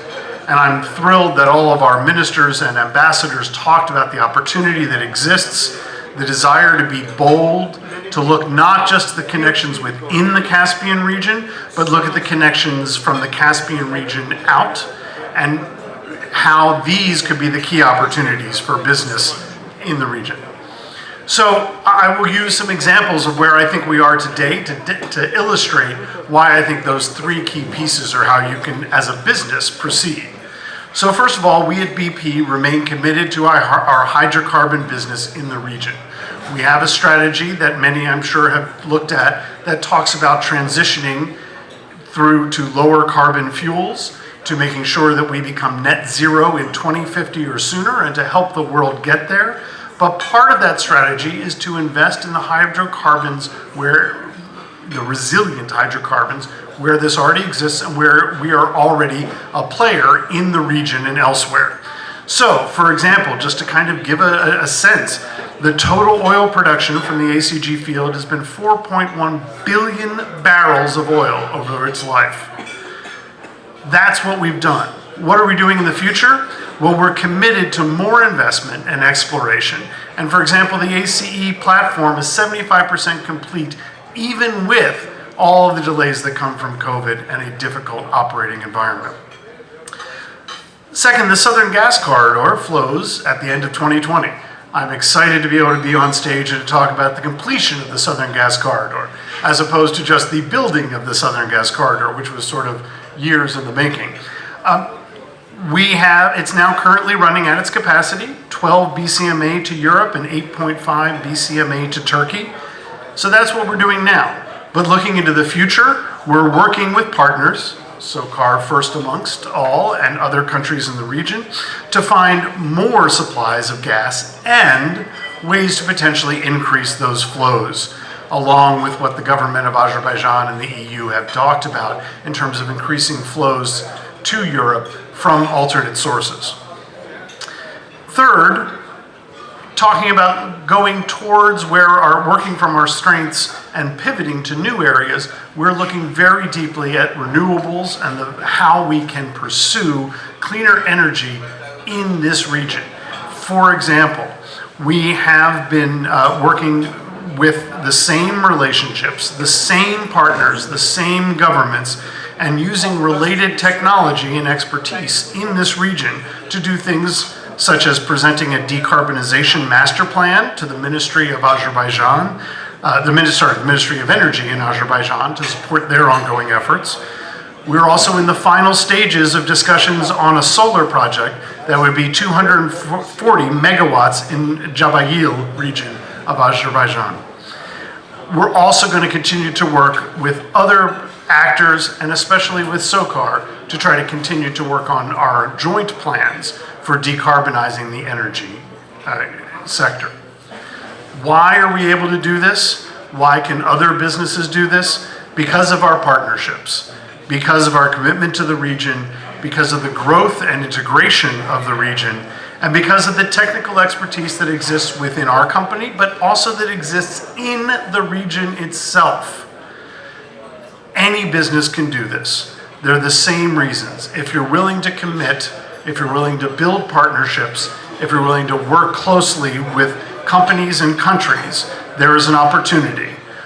We at BP will continue to optimize and build on what we have and already have done in the region.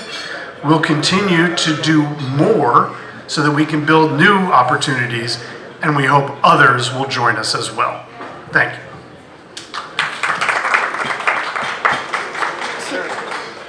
So turning to Samir, presenting the perspective of the government of Azerbaijan.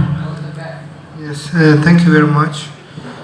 Actually, this microphone is very heavy this time comparing to last event. So, ladies and gentlemen, it's my great pleasure to be here in New York in this event. And I would like to thank the Caspian Policy Center to put together such a distinguished panel. Our company, SOCAR, is fully integrated energy company exploring, producing, processing and transporting oil and natural gas to local and international markets.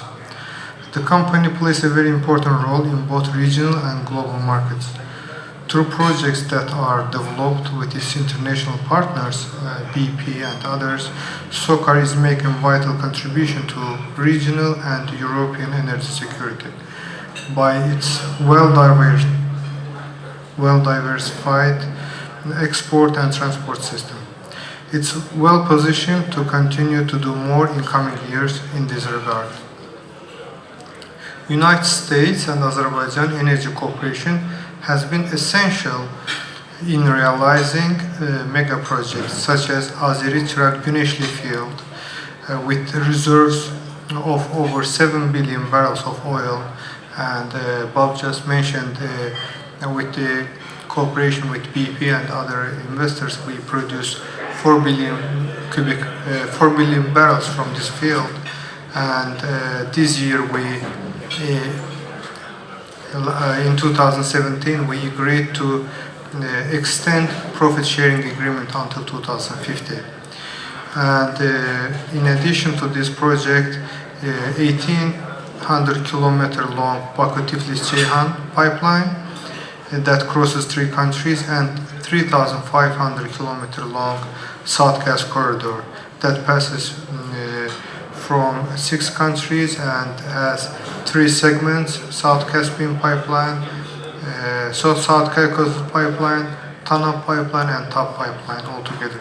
After the independence of Azerbaijan, SOCAR's main strategy was developing its energy resources by attracting foreign direct investment from big Western companies and diversification of its export routes. Today, Azerbaijan has 7 different oil and gas export routes, 3 terminals. Among them, BTC is the main export oil pipeline that carries Azeri oil and third-party oil from the Caspian to Turkish port of Ceyhan. On the other hand, South Gas Corridor is the main gas export pipeline system that delivers natural gas from Shah Deniz field in Caspian all the way to the Italy. BTC pipeline came in realization as a result of contract of the century agreement that signed on September 20, 1994. Under the leadership of the President Hazar Aliyev, this agreement opened doors of the Caspian resources and global energy players, for global energy players. Coincidentally, today is the 28th anniversary of the contract of the century, and this day is widely celebrated as Oil Workers' Day in Azerbaijan. As of today, BTC has transported around 520 million barrels of oil, which 56 million tons of the oil is belong to other Caspian countries. Azerbaijan always welcomes transportation of third-party oil and natural gas volumes through the existing pipeline infrastructure. Since the signing of the PSA in 1994, largest oil field of Azerbaijan, ACG, has attracted more than $41 billion of investment, produced around 4 billion barrels of oil and around 200 billion cubic meter of gas, as well as generated $165 billion for Azerbaijan. The extension of the PSA contract of the ACG till 2050 is a clear evidence of Azerbaijan's role as a reliable energy partner for international investors and sustainable supplier for global energy markets. After successful development of its oil resources, SOCAR moved to develop its gas resources. And we invested on Shah Deniz gas field. The Shah Deniz gas field is the same size of the Manhattan, that has that's one of the largest gas field in the world, with 1.2 trillion cubic meter of gas and more than 2 billion barrels of the oil reserves. First phase of this field commissioned in 2006 and produced around 10 billion cubic meter of gas, which has been supplied to Turkey and Georgia. The second phase of the Shah Deniz project developed within the framework of Southern Gas Corridor, and it commissioned in June 2018. In this context, the capacity of South Gas Corridor increased from 7 BCM to 24 BCM. As of today, 175 BCM of the gas had been produced, and 40 million tons of oil has been produced from the Shah Deniz field. The South Gas Corridor project aimed to diversify European energy supply sources and routes by bringing gas sources from the Caspian to European energy markets.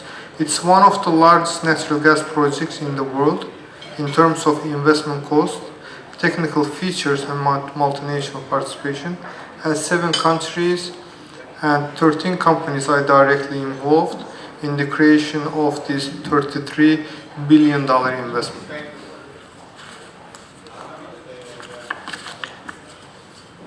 Today, many regions in the world,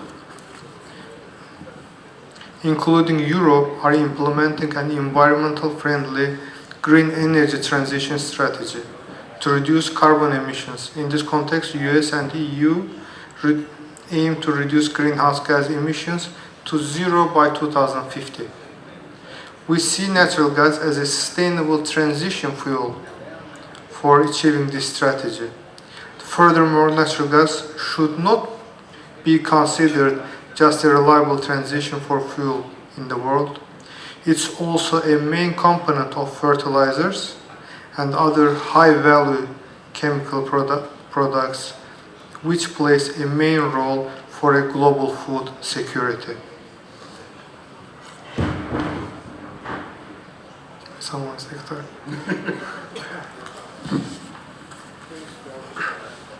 Since the commissioning of the TAP pipeline in 2021, more than 15 BCM of Azeri gas has been transported to Europe.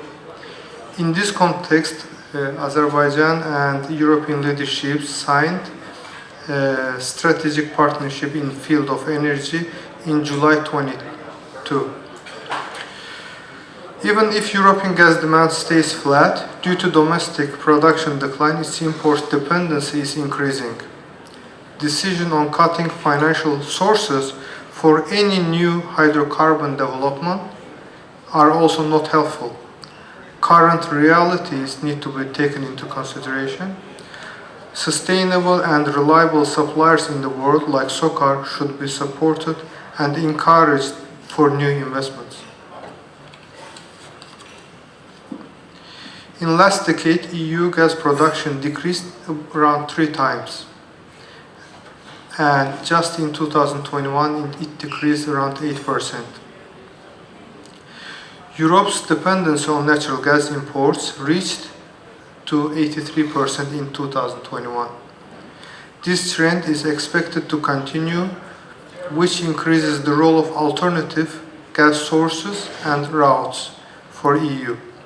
In this context, United States LNG exports as well as South Gas Corridor are vital for energy supply security of Europe.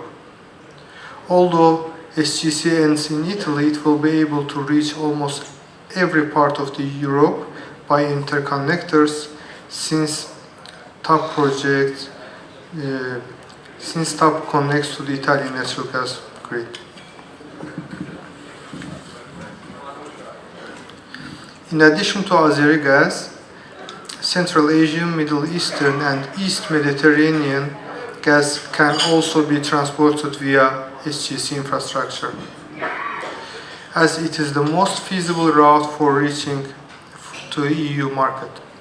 SGC South Gas Corridor project also gives a strong impetus to development of other gas fields of Azerbaijan and SOCAR together with international partners, such as Absheron field with Total, Shafak Asiman, maybe Shafak Asiman field is another Shahtinis with the Shahtinis potential, together with BP and other fields with Equinor, which can be exported to EU via South Gas Corridor. To transport additional gas volumes, transportation of TAP and TANAP pipelines should be expanded. Currently, delivery capacity of TANAP and TAP pipelines can be doubled by additional compressor stations without laying new pipelines. For this, the support of the EU and United States partners, also gas buyers, and the most importantly, international financial institutions is crucial. In accordance with 2035 corporate strategy of SOCAR, we have identified our long-term strategy on energy transition, digitalization, innovation, and human capital. In this perspective, SOCAR considers potential market opportunities not only in oil and gas projects, but also in renewable energy resources, onshore and offshore green energy projects, and other low-emission areas. Hydrogen is attracting renewed and rapidly growing attention in Europe and around the world.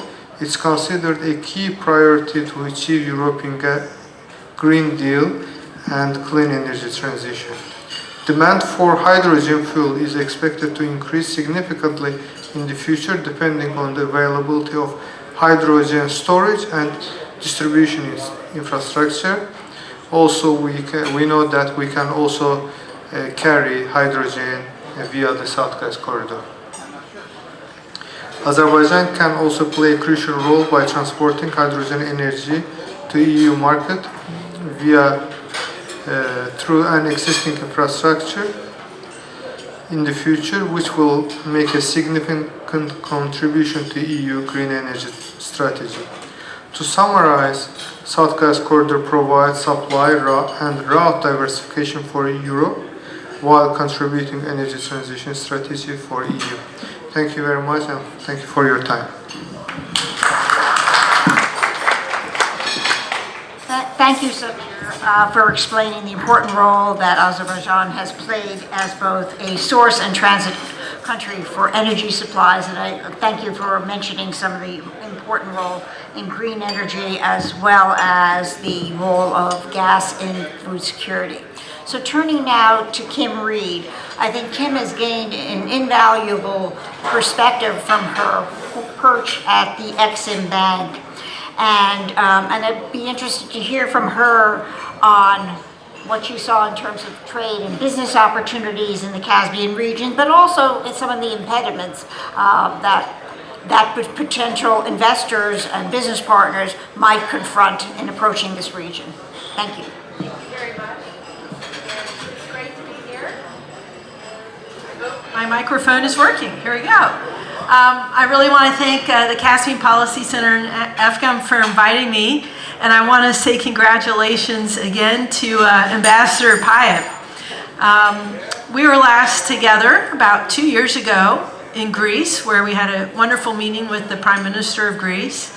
But more memorable than that was a trip that you took me on through the port of Piraeus. And I will never forget this, because what did I notice on that trip? Lots of Chinese ships. And I'm so honored to be here today as we celebrate the 30th anniversary of diplomatic relations with Azerbaijan.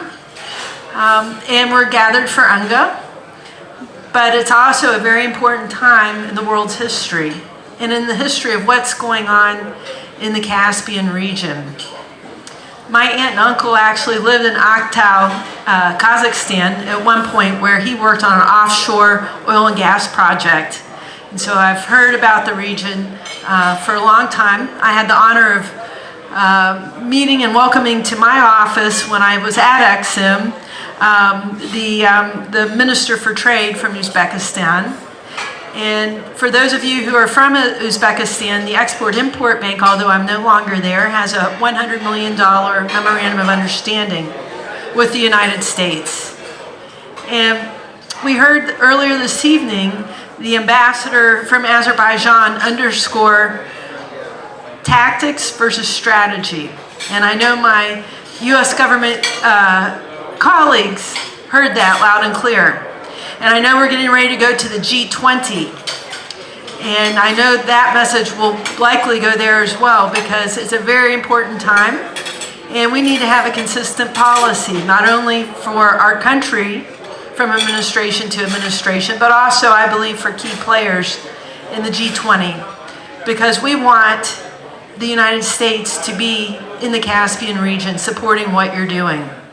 And we have great partners and allies, including a friend of mine from another Exim Bank, the Exim Bank of Japan, known as JBIC. So you need to be sure that you know Hiro Suzaki, who is over here. These projects also take strategy on the part of what you do, not just on the part of what the United States does. And I'm so honored to be seated with the two of you, because just 19 years ago at the Export-Import Bank, we had Exim approve a big deal, $160 million deal that was part of a $3.4 billion project known as the Baku-Tbilisi-Saifen pipeline. And let's talk about that pipeline. You all know it, and we know that it's a success. But it was 19 years ago that Exim came to the deal, and we helped support financing of the export of U.S. goods and services, mainly equipment and supply services. But along with that, there were 11 sponsors, including 3 from the United States, which included major oil companies investing in the project, BP, and the State Oil Company of Azerbaijan accounted for more than 55% of the project's company ownership. And along with Exim, there were 6 other export credit agencies. So I don't know if JBIC was part of that. It was, okay. And we had the IFC, the EBRD, the Overseas Private Investment Corporation, which is now known as the Development Finance Corporation, and 4 arranging commercial banks. But this was a strategy, it wasn't tactics. It took a lot of work. And although I'm no longer in government, I love my country, and I love supporting partners and allies around the world. And I can tell you, I've met firsthand all the great U.S. companies that want to help you. And Exim is one example of a tool in our nation's toolbox to provide economic assistance, because we provide the economic assistance to the foreign purchaser. We really want you to buy made in the USA goods and services. So it takes strategy on your part as well. And so just in closing, I also want to encourage each of you to reach out to your government colleagues. And I know that takes work of the Caspian Policy Center, as well as with all the diplomatic team from all the countries. But the U.S. government, I know, welcomes you. And I know that you're in great hands with Ambassador Pyatt and others as we look at deal teams in helping with the financing in our country to help you. Thank you. Thanks so much, Kim, for sharing with us some of the perspectives on financing tools and your experience in the Caspian region. It's come a long way, maybe, in the last 20 years or so. So Bob, if you heard, when we went over the bios earlier, Bob has this expertise, not only the energy sector, but really has a lot of experience on the commercial and assessing commercial and business opportunities. And that isn't limited to the Caspian region. He has, if you recall, the long list of countries that he has served in, he has a breadth of experience in a variety of geographies. So I'd be interested to hear, Bob, when you look at the Caspian, there are business opportunities globally. Why go into the Caspian? What makes this attractive to potential investors, American partners? Thank you, Margot. I think I'm on. Thank you, Margot. And I think that's really, your point is the crucial one. One of the things which I used to sort of tell people when they came in my office in the State Department is that there are roughly about 200 countries out there. Everyone is competing with everyone else.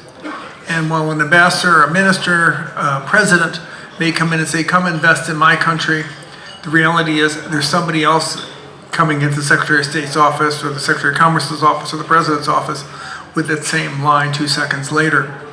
And so this is this question of how do you compete? How do you position yourself in this very competitive, very tough global market? And let's remember, it's a global market with some severe challenges right now. We talk in the United States about inflation, and we talk about steps we're taking. But we have to look at the idea of recession coming in perhaps in parts of the world, slowdown in China, recovery from COVID, the dislocation of supply chains. And what does this mean? Well, in one sense, of course, every challenge means an opportunity. And I think what I'm, listening to the conversations this evening and listening to the comments of the ministers, listening to this panel, 4 particular areas I think stand out to me in terms of the Caspian and why to pay attention to the Caspian in this global competitive environment. One is integration. We've heard about the importance of the middle corridor, the connection between, to make it simple, China and Europe, but also Europe and India. And how does this trade develop? This is not just railroads, it's also the digitalization, it's also the new processes, it's also the software. These are opportunities for US firms. It's IT. It's the idea of building new fiber optic cables across the Caspian and across this part of the world, across the Caucasus. Again, to the north of Azerbaijan, the north of Georgia is Russia. To the south, Iran. If you want to get from east to west or west to east and don't want to cross Russia or Iran, you've got to go through the Caucasus. You've got to go through Central Asia. This is a crucial reality and something which we need to remember. So again, the physical connections, the transportation, the IT, this is one set, the integration. A second set, I think, of opportunities here really come not just from the linking of the two ends or the linking with South Asia, but as was also pointed out earlier, the size of the population in this part of the world, the youth in this population, the potential, the creativity in this part of the world, something which we kind of tend to have forgotten about. And so tapping into this is a potential area for promotion, for business. Third area, of course, is the support for entrepreneurship. One of the things which we have found we've talked about privatization of state-owned sectors for years since the end of the Soviet Union, but the growth of new enterprises. And this younger population is coming up with new enterprises. This entrepreneurship is something to be looked at, something to be invested in. And I actually want to sort of say this call out here for Kim, because one of the great things she did was Re-Energize Exim Bank. You know, someone who worked with Exim for decades and know the problems the organization had. She did a great job of turning it around and making it a much more vibrant organization. We have to be doing that in other parts of the world as well and in our own engagement. And so that support for enterprises, support for micro enterprises, support for women-run enterprises, these are all growing entities and can use support. It's not huge amounts of money, but our expertise, our capabilities can really be a help. And fourth, I want to come back to looking to the future. We talked about oil and gas, and we know we need them today. But we've got to be looking at the energy of the future. We cannot have today's energy package 30 years from now, 20 years from now. And so this part of the world, we've done in this Caspian Policy Center has flagged the potential in this part of the world in terms of solar and wind. It's huge. Another thing which has really been growing over the past year has been interest in hydrogen.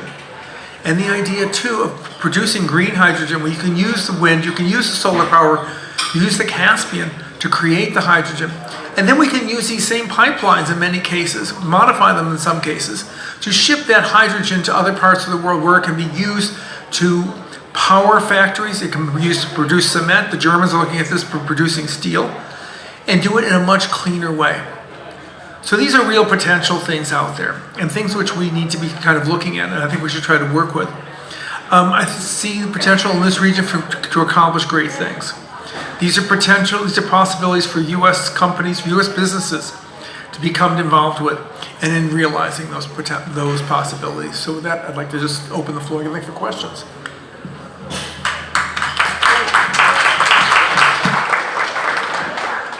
So, thanks so much, Bob. And I'm so glad that you mentioned, because if you looked at some of the individual countries in the region, unfortunately, one of the things that we suffer from is a lack of economic diversification. And you touched on some of these opportunities beyond energy, trade, logistics, IT, tourism, and in some countries, agricultural potential. So I'd like to open the floor now for any questions for our panelists, comments.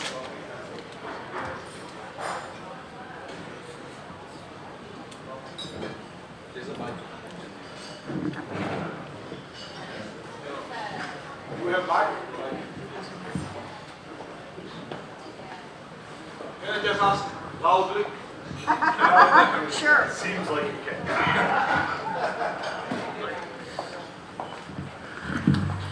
My name is Mahmoud Katsareteli. I'm part of America-Georgia Business Council, and my question is about very important discussion here and very important points touched. Region has obviously great potential, and there was a visit of President of the European Union to Azerbaijan about a month and a half ago or something like that, discussing increasing shipment of natural gas from Azerbaijan to European Union. Bob, maybe a question to you.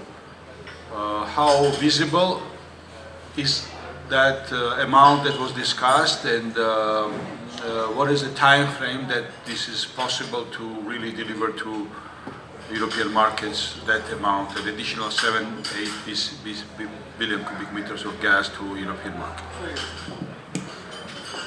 I think to make sure we're saying the same things. To be clear, that is an MOU between the governments, and I don't want to, I think neither BP nor SOCAR were signatories. I think, look, this is what we're looking at now with the partners, and I think technically the key word is compression. But I think if you look broader, we're going to have a lot of cooperation across a range of countries and actors. It is technically possible. It is not immediate, but it is doable if we feel like we have the long-term commitment from the commercial side, because that's all I'm supposed to care about in BP. But I do think that there is, I'm not going to give you specific details, because I think we're still working through them in consultation with SOCAR, with the government of Azerbaijan in particular, to try to figure out how best to do this. But certainly, what is important for us out of that is the clear commitment from many governments, the EU, Azerbaijan, and many other governments, to make this happen, to see the advantages of having multiple supplies of natural gas into Western Europe, understanding as well that Turkey needs a tremendous amount of natural gas as well, and trying to figure out ways that we can increase the investment and allow for more gas to flow. And I think it just, again, not to continue to say the same thing again, but shows the incredible foresight of all of those involved in creating the Southern Gas Corridor in the first place, and making it something that with investment and time can actually be increased in volumes as well. But I don't know, speak for someone. Actually, as a technically, without laying a new pipeline, as Bob mentioned, by building new compressor stations, you can increase the capacity, you can double the capacity of the top pipeline. But TANAP capacity you can increase up to 16 BCM more, and top plus 10 BCM. And normally there is actually the resources, gas resources, is sitting on the Caspian, like on the Azerbaijan side and across the Caspian. But here, as Bob mentioned, we need to see a clear demand from the buyers, plus we need to have support from EU and US to achieve it, and the most crucial, from the financial institutions. As you know, because of all these global warming and other stuff, the funding from the financial institutions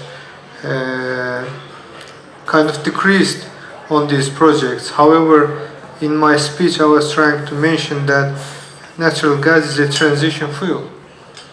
And I think nowadays they are trying to make funding much more easier for that. So in addition, we can in the future transport green hydrogen with these pipelines to European markets also. So I hope we try to give details. Okay, thank you.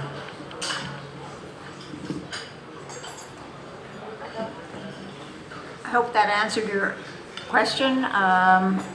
Others?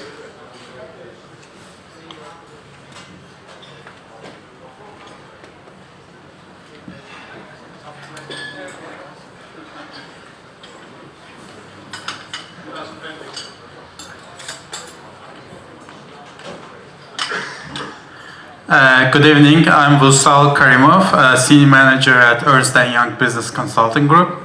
And I'm actually an ex-diplomat from Azerbaijan too. So my question is, what tangible actions shall we all take to draw more businesses from US to Caspian Basin and maybe Azerbaijan in particular? I'm just curious, if you can name 3 actions that this crew can take.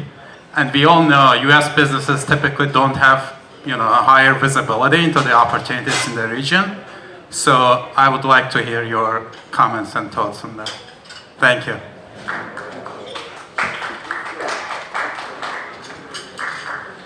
We'll certainly give more money to CPC so they can have more events like this, I think is. I say that obviously in jest, but also to note that I think a lot of it is exposure. It is understanding the region, and there is unfortunately a dearth of understanding, I think, in many companies. I know that I speak a lot about how the ease of operation, the sanctity of contracts, the ability to do work in this region, and how easy, in general, it has been for BP to operate in this region. Now, don't get me wrong, there are complications everywhere, but there are complications working in dealing with the border between Kentucky and Tennessee. I have family in Kentucky, I know this. It's really about sort of demystifying a region that to many people they don't understand, have a hard time honestly finding it on a map some days. So it's about more exposure, it's about more understanding, it's about more activity that lets people understand and companies understand that in fact there are great opportunities in this region. It is a well-integrated region that sits astride some major trade routes, and to get people thinking about the Caspian as a business opportunity and not just a place where, choose your favorite, we landed planes from defense, when we were in Afghanistan, or it's the place that's right next to something else, right, in and of itself. And so while I do joke about CPC as a part of it, that's a critical role that it plays, and the more that we can all support that, and it's in our business interest to see more business in the Caspian to develop this region even more. So that would be my, I don't know if that was 1 or 12 things, but it's somewhere in there of what I would suggest. I would also like to suggest that you talk with Ambassador Pyatt, because he knows firsthand how important trade missions are to different countries. And this is where the Caspian Policy Center could work with the U.S. government to help facilitate a trade mission to the region. I know that I attended the U.S. Asia Summit, where I was with the Secretary of Commerce and other cabinet secretaries with a whole host of U.S. companies coming to the region to see what was possible. I think that you have a great story to tell, and as I mentioned, my uncle Rod Reed, I heard firsthand also the challenges that you all are facing when it comes to dealing with countries like the United States. I really want to encourage you, however, we have a publication in the United States published by the Heritage Foundation called the Index of Economic Freedom. And so US companies are looking closely at how you follow certain things. Mainly, I would say regulatory efficiency. There's a lot of regulatory challenges that you would have, and rule of law challenges, and taxation and open markets. So what you're doing domestically also sends a message to US companies about how easy it is to do business. And we're watching how you're ranking on those things. And I know that Azerbaijan has gone up greatly in its score. Georgia is way up there, but I think trade missions are a great way to share the story.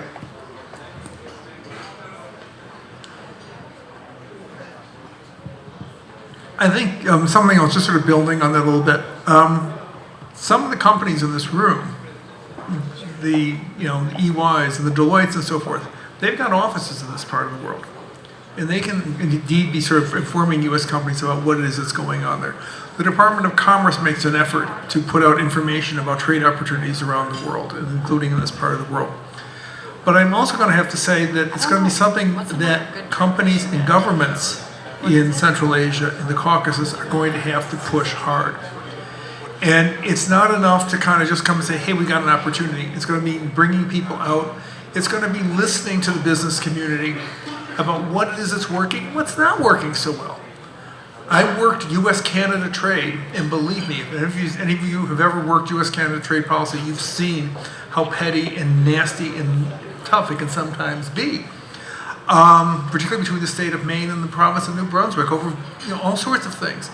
Yes, there's possibilities of conflict out there and so forth, but there's also possibilities for making profit. And that, at the end of the day, obviously for business is what's important here. And so I would think it's the U.S. government, when I was with it for 40 years, we did a lot of work to sort of make those possibilities known. We talked to foreign governments about what wasn't working and ideas on how to move it forward. We work with multilateral development banks and so forth to move it forward. But I think also business, to kind of where your successes have come through and to be looking at the possibilities, be broadening your own horizons, I hate to say it, in terms of opportunities out there. Kim was more polite, but I'll mention the China word. Now I don't want to get into that in a way, but I think to a great extent there's been a lot of interest in this country and a lot of interest in the U.S. government about changing the economic situation in that part of the world. Well, if China sees opportunities there, doesn't that suggest that there are some? So I'll just leave it at that. She did mention the China word. I also want to be sure all of you know, how many of you are dealing with China? US Exim has a great program that I started called the Program on China and Transformational Exports. So please call Exim and our US government if the Chinese are offering you a good deal, because Exim now has the legal authority, thanks to the wise action of the Congress, to match the rate, terms, and conditions the PRC may be offering you to buy instead of made in the USA good or service. So just know that probably $80 billion still left on the book. I've not been there in a while, but about $80 billion probably in financing that is currently available if you go through the process.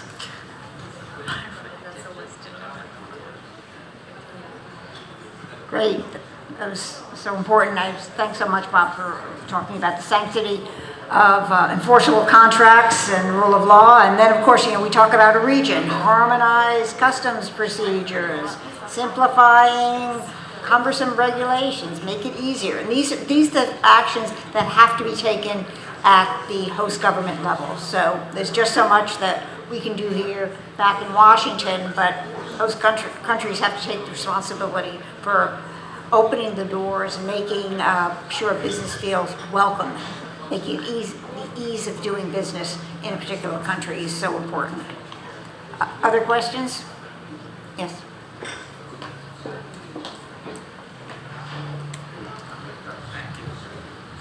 Hi, my name is Abdul Kail. I'm with DES Offshore.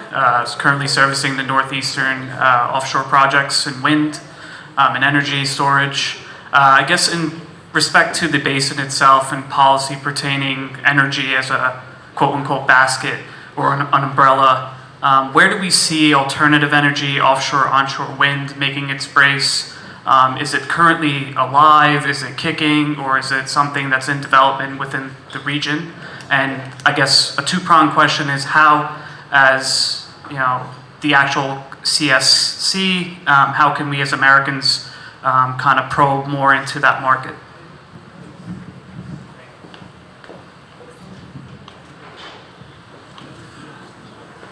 Actually, as you know, Azerbaijan, even we do have natural gas resources and energy, oil. The President of Azerbaijan is very committed to increase green energy investments. Lately, Saudi Arabian company and UAE company invested, I think it's around 760 megawatt of the wind power, and total potential of the Caspian Sea just on Azerbaijan, on Azeri Basin is around 1,000, more than 150,000 megawatts of power can be produced. It's a potential, and and together with BP, we are talking about developing some green energy in offshore fields, and also I think BP is investing on Jabrail area, right? Lately liberated area in Karabakh, and other investments. So also in the future, that's important, that to produce green hydrogen, you need to have infrastructure and storage. And actually there's a huge infrastructure that has been built as a Southwest Corridor, which is around more than around $15 billion investment. So once we have it, in the future you can take all this green energy from the wind power, we can produce green hydrogen and pump this hydrogen to the markets in Europe.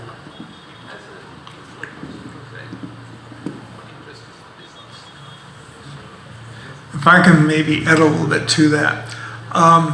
First of all, there's huge hydro potential. Georgia, Tajikistan especially, have great hydro, Kyrgyzstan. But what is really mind-blowing, frankly, is when you look at the numbers for the potential for wind power in Kazakhstan and solar in Kazakhstan. Azerbaijan is significant, but it is just unbelievable when you look at Kazakhstan. And so that has, we come to this question about green hydrogen and so forth, tremendous potential. The other thing that we haven't really talked about here, we talked about integration on railroads and pipelines and IT systems, but I think, Ambassador Pyatt mentions a little bit too, electricity and moving electricity. We're trying to move the electrons as well as the molecules that we've sort of focused on for years in terms of gas and so forth. So this is real potential. And again, US technology, and technology not just in terms of the hardware, but the software of how we do this is really great.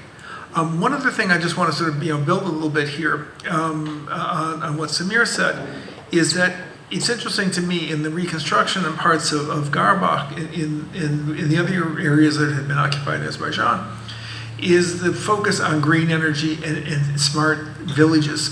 So it's not doing it the way Grandpa did. It's doing it the way we need to be doing it in the future. And again, here I see potential for US technology and US companies. But there is a real focus in the leadership, and there is there's real potential just in terms of the physical realities of the region. One other thing I should probably mention here, because I was reading this on the train up here, questions of batteries. And we all run with these. Where are the rare earths and the other minerals coming from? There's a lot of these in the region. Kazakhstan particularly has a lot. They haven't been developed terribly well, but they can be. And even US technology in terms of digitalization of the old Soviet era mineral records would be a huge step forward to helping find this stuff and helping to diversify supply chains and helping improve energy security, helping provide overall economic security. I think we have time for maybe one more question, if there is one.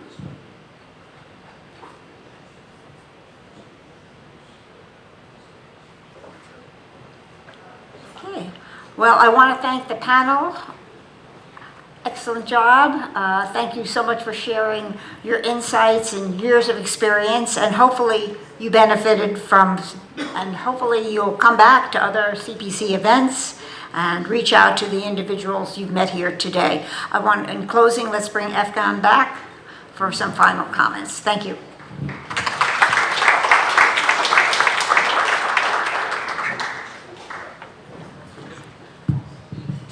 Thank you for everyone for sharing this evening with us, and I'd like to thank all our distinguished panel for excellent insights on the regional business and opportunities, and our moderator, of course. And we look forward to seeing you in our future events. Obviously, this is our third Caspian Business Forum. We had to pause for 2 years, since 2019, due to pandemic, but we hope to continue our engagement in New York. We look forward to seeing you hopefully next year and in this very place. Thank you so much.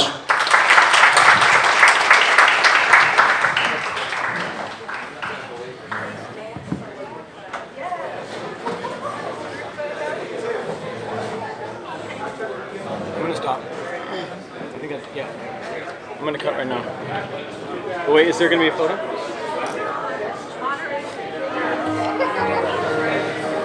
Oh, I'm gonna get this.